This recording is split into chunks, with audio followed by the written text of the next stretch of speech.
안녕하십니까. 세무회계 진수의 황범석 세무사입니다. 오늘은 부동산 등을 취득했을 때 나올 수 있는 조사인 자금 출처 조사에 대해서 설명드리고자 이 자리에 나왔습니다. 상징세법 45조에는요, 재산 취득 자금 등의 증여 추정이라는 규정이 있습니다. 그 해당 규정을 들여다보면 직업, 연령, 재산 상태로 봐서 해당 물건을 취득할 수 없는 자가 취득하게 되면 그 취득 자금을 증여받았다고 추정하는 규정입니다. 그럼 뭐가 과세가 되죠?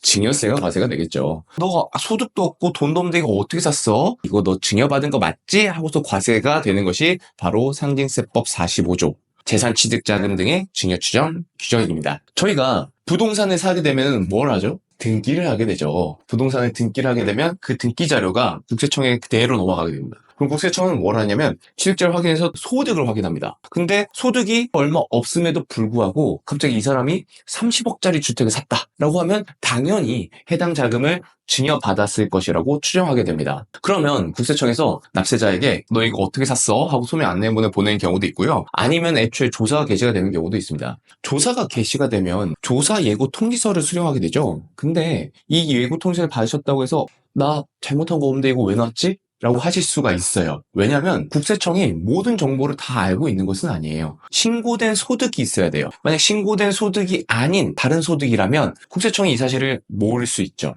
그렇기 때문에 조사 예고 통지서를 받았다고 하더라도 너무 당황하실 필요는 없다.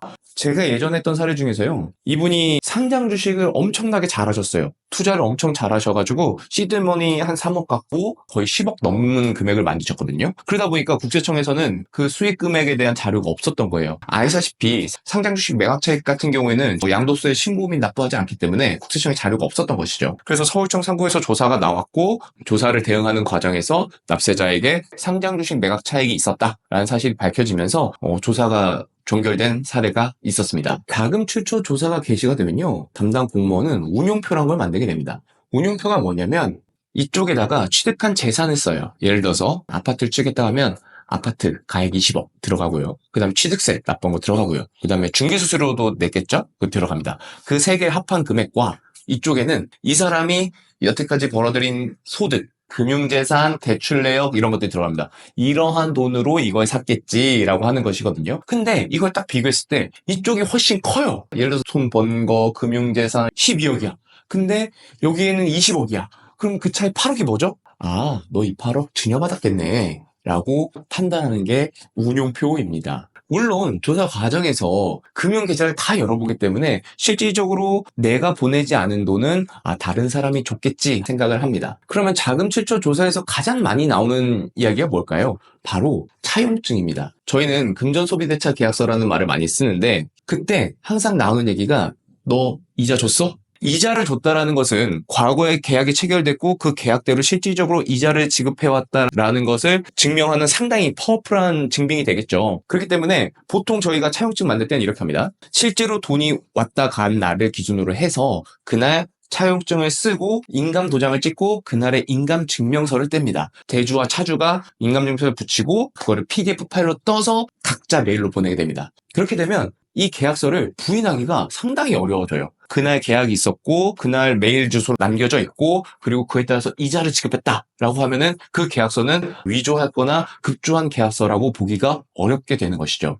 가끔 그런 경우가 있어요. 이자를 주기 부담스러워 하시는 경우도 있거든요. 근데 그럼에도 불구하고 차후에 자금 출처 조사가 나왔을 때 이자의 지급 내역보다 강력한 증빙은 없는 것이기 때문에 이자 지급은 조금이라도 하시는 것을 추천드립니다. 제가 방금 이자는 아주 조금이라도 지급하시는 걸 추천드렸어요. 그런데 고객에 따라서는 이자를 지급하는 것도 싫어하시는 분이 있으십니다. 그럼 어떻게 하면 될까요? 계약서 문구에 이자는 원금 상환 시 일시에 상환하기로 한다 라는 문구를 적어 놓고 계약서를 만드시고 인감증명 첨부하셔서 메일로 쏘시면 됩니다. 그리고 금전소비대차 계약서를 작성하더라도 돈을 빌린 상대방이 이자 지급 능력이 있는지 없는지도 중요하기 때문에 예를 들어서 제 아들이 10살이거든요. 근데 제가 10억을 빌려줬어요. 그럼 국세청에서 그거를 10억 빌려줬네 인정할까요? 안 하죠. 저희 아들은 소득이 없잖아요. 그러면 이자 지급 능력도 안 되고 원금 상환 능력도 안 되는 애한테 10억을 빌려줬다고 이건 애초에 말이 안 돼 라고 판단하게 되는 것이죠. 자, 차용증 정리할게요. 첫 번째, 금전소비대차 계약서를 만든다. 두 번째, 인감 도장을 찍고 인감 증명서를 첨부한 다음에 PDF 파일로 만들어서 각자 메일로 보낸다. 그리고 세 번째, 이자는 주기적으로 지급하시는 걸 추천드린다. 네 번째, 이자 및 원금 상환 능력이 없는 자에 대한 금전소비자 계약은 증여로 의제될 가능성이 매우 높다.